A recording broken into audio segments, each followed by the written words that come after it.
Click করার জন্য আপনাদেরকে জানাই অসংখ্য ধন্যবাদ। আপনারা দেখছেন আপনাদের প্রিয় YouTube channel West Bengal DA salary. West বেঙ্গলের ডিএর আপডেট এবং বেতন বৃদ্ধির আপডেট প্রত্যেক দিনের জন্য পাবেন, তাই অবশ্যই চ্যানেলের সাথে থাকুন। চ্যানেলটিকে সাবস্ক্রাইব করে পাশে থাকা বেল আইকনটিতে প্রেস করে রাখতে ভুলবেন না। ডিএ বৃদ্ধির পর কিন্তু এবার জুলাই মাসে আরও বাড়বে মাইনে। সরকারি কর্মচারীদের দারুণ খবর দিয়ে বিজ্ঞপ্তি নবান্ন থেকে বিজ্ঞপ্তি প্রকাশ করা হলো। ডিএ বৃদ্ধির পর জুলাই মাস থেকে কিন্তু আরও বেতন বৃদ্ধি হতে চলেছে রাজ্য সরকারি কর্মচারীদের। কি বলা হয়েছে বিস্তারিত জেনে নেব, ভিডিওটি সম্পূর্ণ দেখবেন। দেখুন, এখানে বলা হয়েছে ডিএ বৃদ্ধির পর এবার ফের মাইনে বাড়ার পালা। রাজ্য সরকারি কর্মচারীদের জন্য বড় আপডেট দিল নবান্ন। জুন মাসে বর্ধিত ডিএ নিয়ে কিন্তু বাড়তি টাকা ঢুকবে অ্যাকাউন্টে। এবার কিন্তু জুলাই মাসেই নাকি বাড়বে মোট টাকা। জানুন বিস্তারিত কত টাকা বাড়তে চলেছে, এক নজরে কিন্তু দেখে নিন। এখানে বলা হয়েছে 2024 সালে লোকসভা নির্বাচন শুরুর কিছুদিন আগেই গত ফেব্রুয়ারি মাসে রাজ্য সরকারি কর্মচারীদের ডিএ বৃদ্ধির সিদ্ধান্ত নেয় মুখ্যমন্ত্রী মমতা বন্দ্যোপাধ্যায়। এরই পাশাপাশি সেই সময় কিন্তু বাজেট পেশ করে 4% ডিএ বৃদ্ধির ঘোষণা করেছিলেন রাজ্য সরকার। এর পাশাপাশি দেখতে পাচ্ছেন কথা মতোই কিন্তু কাজ হলো। বাজেট ঘোষণার মতোই কিন্তু বৃহস্পতিবার সকলেই কিন্তু ডিএ সহ মে মাসের বেতন ঢুকে গিয়েছে প্রায় সমস্ত রাজ্য সরকারি কর্মচারীদের অ্যাকাউন্টে। এবং পাশাপাশি আগে গত 21শে ডিসেম্বর রাজ্যের সরকারি কর্মচারীদের মহার্ঘ ভাতা 4% বাড়ানোর কথা ঘোষণা করেছিল মুখ্যমন্ত্রী। ইতিমধ্যে সেই বর্ধিত ডিএ রাজ্যের সরকারি কর্মচারীদের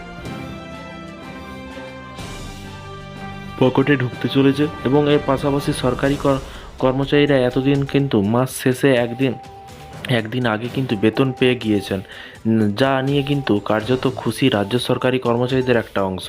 এরই পাশাপাশি দেখতেই পাচ্ছেন প্রসঙ্গত এর আগে কিন্তু 10% হারে ডিএ পেতেন রাজ্য সরকারি কর্মচারীরা।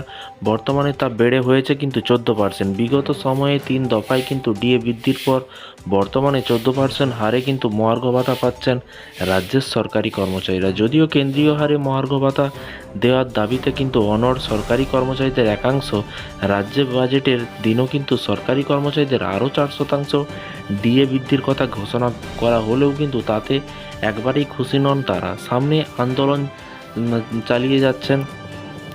কিন্তু আন্দোলনও তারা চালিয়ে যাচ্ছেন।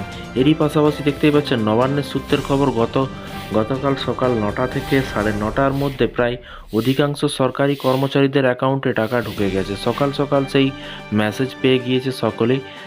দেখতে গেলে মোটের উপর সব ধরনের চাকরিজীবীর ক্ষেত্রে কিন্তু গড়ে 800 টাকার মতো বেতন বেড়েছে। তো 800 টাকা করে কিন্তু সকলেরই বেতন কিন্তু বেড়েছে। এইদিকে ডিএ বৃদ্ধির পর আরও কিন্তু এক সুখবর, নিয়ম অনুসারে প্রতি বছর জুলাই মাসে ইনক্রিমেন্ট হয়।